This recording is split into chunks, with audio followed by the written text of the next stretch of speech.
Hi అందరికీ ఎలా ఉన్నారు? నేను ఎక్కడికి వెళ్తున్నాను అని అనుకుంటున్నారు కదా. నేనైతే మీకు హైదరాబాద్ కూకట్పల్లిలో ఉన్న లూలు మాల్ అయితే మీ అందరికీ చూపిస్తున్నాను. ఒక్కసారి చూసేయండి లూలు మాల్ ఎలా ఉందో. అలాగే లూలు మాల్ ఎంట్రన్స్ అయితే మీకు ఈ విధంగా ఉంటుంది చూడండి. ఇక్కడికి వెళ్ళగానే నాకు ఈ బ్లాక్ కలర్ కార్ అయితే చాలా అట్రాక్ట్ చేసిందండి. ఇంకా ఫ్లోర్స్ అంతా కూడా ఇలా జనంతో అయితే నిండిపోయారు. ఎందుకంటే ఇక సాటర్డే సండే వస్తే అస్సలు ఖాళీ ఉండదు.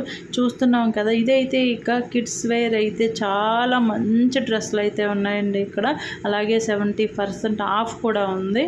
సో ఏంటంటే కిడ్స్కి మంచి డిజైనింగ్ వేర్ కావాలంటే మాత్రం ఇక్కడైతే ట్రై చేయొచ్చు. సో మనకు ఆఫర్స్ కూడా ఎప్పటికప్పుడు రన్ అవుతూ ఉంటాయి. మనం అనుకుంటాం మాల్స్లో చాలా రేట్ అని, ఆఫర్స్ ఉన్నప్పుడైతే మనం తీసేసుకోవచ్చు.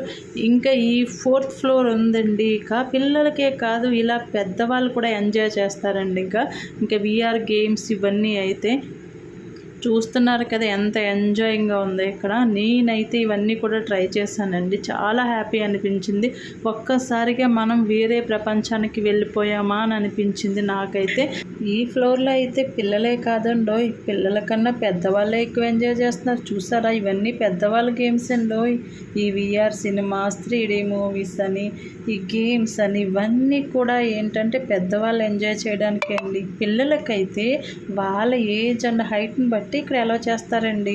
బాగా చిన్నపిల్లలని అయితే కొన్ని గేమ్స్కి అయితే ఏమి అలౌ చేయట్లేదు కూడా ఇక్కడైతే పబ్ అండ్ కిచెన్ కూడా ఉందండి.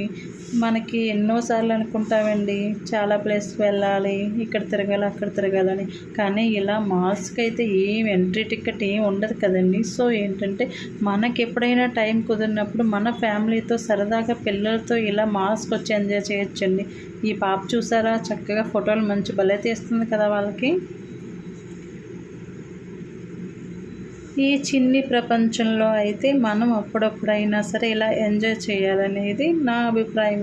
ఇక్కడైతే చూస్తున్నారు కదా, ఇక్కడ బుక్ స్టాల్స్ కూడా ఉన్నాయండి. వెరైటీ గిఫ్ట్స్, అసలు లేని ఐటమ్ అంటూ ఉండదండి ఇక్కడైతే నాకు బాగా నచ్చేది ఏంటంటే అండి, ఇలా గేమ్స్ కార్డ్ తీసుకున్నాక నేనైతే చాలా ఇక్కడ పాయింట్స్ అయితే వేస్ట్ చేశాను. నేను చూసారా 110 పాయింట్స్. ఇలా ఆ టాయ్ తీయడానికి చాలాసార్లు ట్రై చేశాము. అలాగే మేమైతే ఆ హ్యాండిల్తో తీయడానికి ఎప్పుడు కూడా ఫెయిల్ అయ్యామండి. మీలో ఎవరైనా సరే ఈ టాయ్స్ తీసుంటే నాకు కామెంట్ చేయండి. అలాగే నా వీడియోస్ మీకు నచ్చితే సబ్స్క్రైబ్ చేసుకోండి, లైక్ చేయండి.